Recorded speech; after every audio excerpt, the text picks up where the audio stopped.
What is the best way to mine in Minecraft? With the new changes to terrain generation in Minecraft 1.18, the Caves and Cliffs update, what is the new best way to find diamonds in-game? Is it basic strip mining, diagonal mining, caving, or something completely different? How do you get the most diamonds for your pickaxe, the most bang for your buck, the most moolah for your jewelry? And that is the question I will be answering in today's video. Let's get right into it, and I hope you enjoy.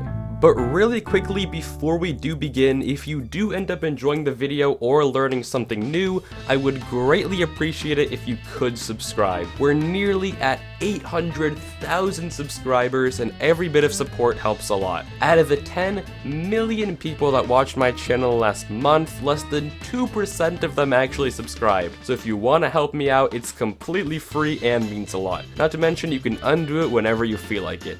So please consider it, and with that said, let's get right into the video. So I made this video back in January, but that video sucks, and now for some reason it's the Google suggested result that comes up when you search the best way to mine in Minecraft, although it does not deserve that honor at all. Not to mention that since then there have been some slight alterations to the way caves generate in Minecraft. So with the new 1.18 terrain generation, what is the best way to mine in Minecraft? The first question we have to answer is, where do we mine? Previously, the optimal level for mining was around Y11 since that's where diamonds generated the most and you could pick up every ore in the game. Except now, instead of ore distribution looking like this, it looks like this, where the wider the shape is, the more ores spawn at that Y level. For example, you can see the diamond triangle is the widest around Y-64. However, the gold one is around Y level -15. So while before you could just mine on Y11 and hit a good amount of every single ore, now there's a bit of complication. If we mine at Y-59 to get the most possible diamonds, we'll be getting pretty much no gold, no iron, no coal, and no copper. Yes, we can technically mine around Y0 and hit every single ore at once, however that would also make us get significantly less diamonds than we would be lower down. Wait, what's that?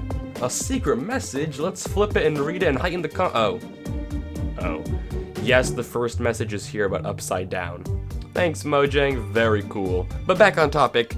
Where do we mine? For the purpose of this video, I'll be mining at Y-59. After all, we want to get the most diamonds, and this is the best way to do it. But of course, I'll be keeping track of everything I collect, including the other ore, so we can see what methods really work. But with that said, let's get into the methods. Method 1 is basic strip mining. Strip mining is probably every new player's first instinct when they first start the game. You mine down to Y-59 and just dig in a straight line. For each of these trials, I'll be digging out either 320 or 160 blocks so I can measure it in chunks. I'll also be doing each method twice and average the results in case one run was particularly lucky or unlucky. Across two 320 block mines, results were disappointing but expected.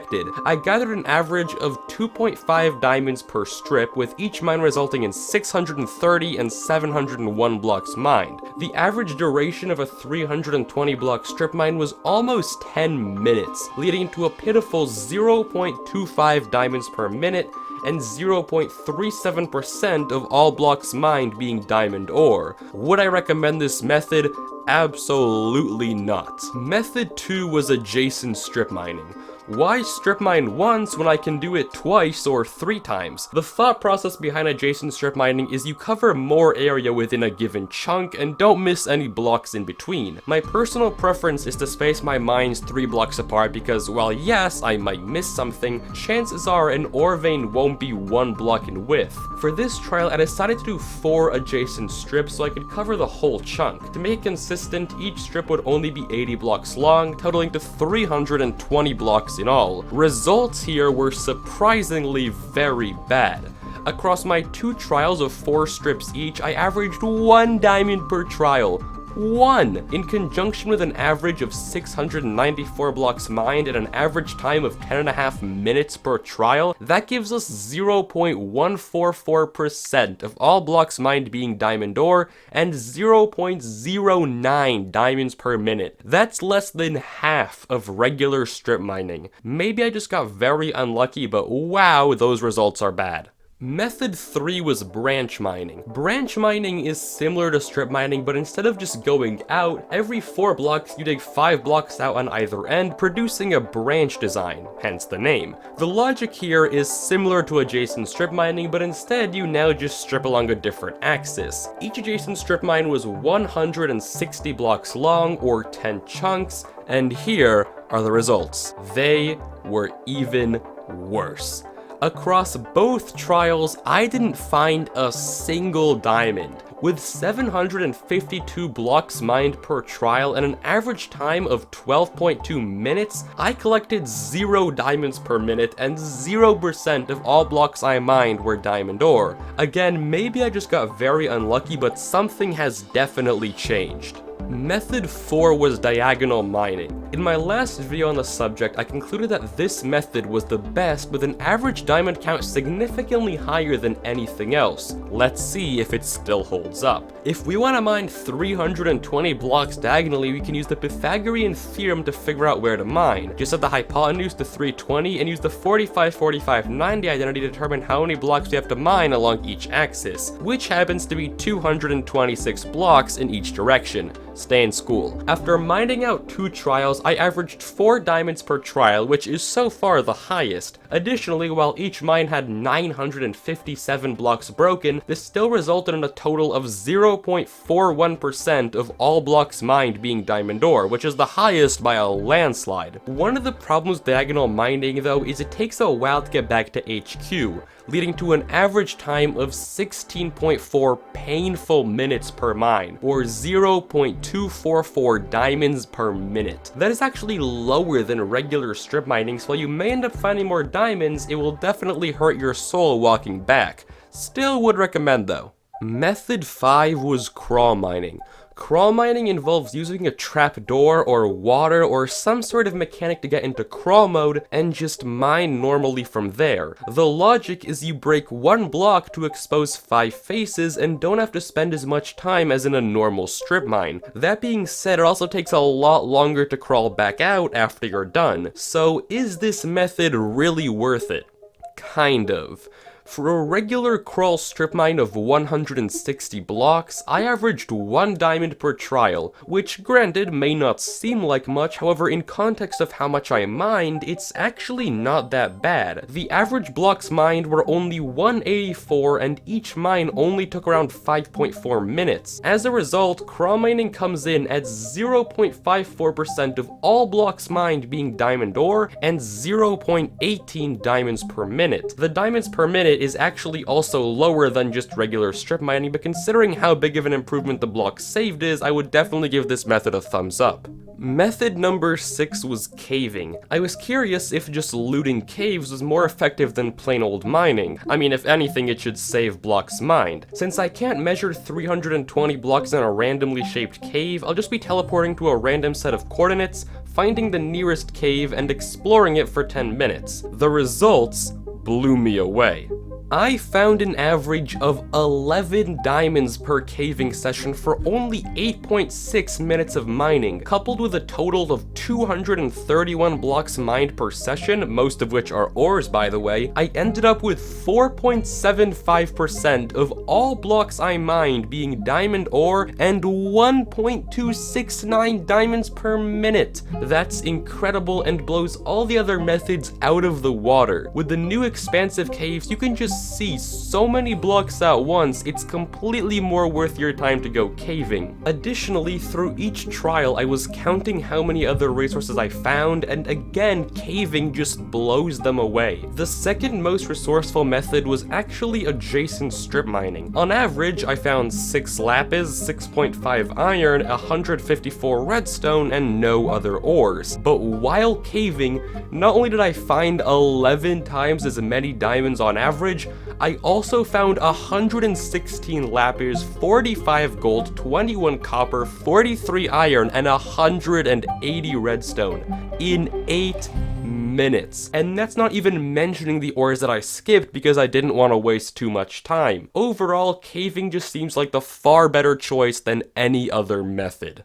But is it actually the best way to mine in Minecraft? Not necessarily. To truly identify the best mining method, we first have to figure out how to cover as many blocks as possible with as little effort as possible. Since diamond generation changed since 1.16, what is the optimal way to mine to maximize our diamond output? To answer this question, we first have to understand how diamonds generate. I took the time to scout out 100 individual chunks across 2 different Minecraft worlds to figure out how diamonds were generated. The results are as follows. Each chunk has an average of 4.8 diamonds.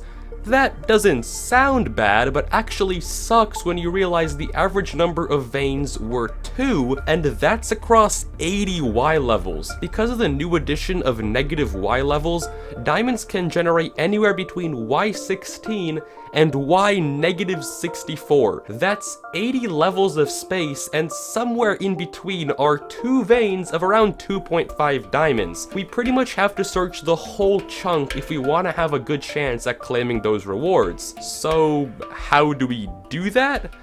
Well, here are a few ways. One method that comes to mind is moss mining. In the update, while we are cursed with the terrain generation, we are also blessed with moss. Moss, when bone mealed, can spread to practically every naturally generating stone and can then be insta-mined with a hoe. So what if we set up a containment chamber and begin mining the moss to cover the whole chunk? This way we don't miss anything. And we don't, but this method is awful. After moss mining for nearly 20 minutes, I noticed a fatal flaw in this method. It is a snail's pace. It is very slow. In 20 minutes, I was only able to mine 13 layers of rock. And given that I started at Y66 and I had to mine all the way down another 110 blocks to reach the final layer of diamonds, that's just not happening. At best, the chunk has, what, 15 diamonds? And at the rate I was going, that would equal 0.075 diamonds per minute. The slowest method out of all the previous by far. Not to mention, in the 20 minutes I did mine, I broke 2 netherite hoes. So this method, while being insanely slow, is also very taxing. Another idea I had was to cover the whole chunk and use TNT duplicators to bomb my way down to the bottom. This seemed good in my head, but after trying it out, I also ran into some complications.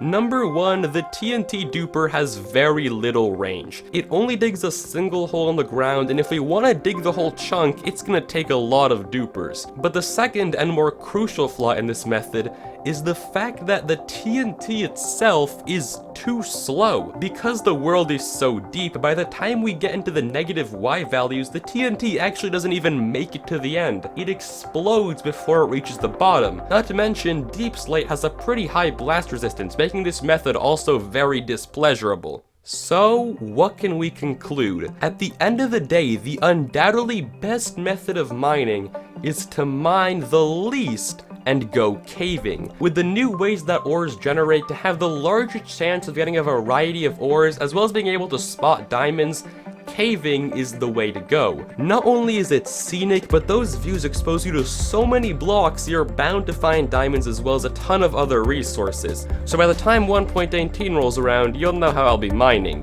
But with that said, let me know in the comments what method you'll be most likely to use. And as always, thank you so much for watching. Please consider subscribing, it does help out a ton. And peace out, have a good one, see you next time. Thank you so much.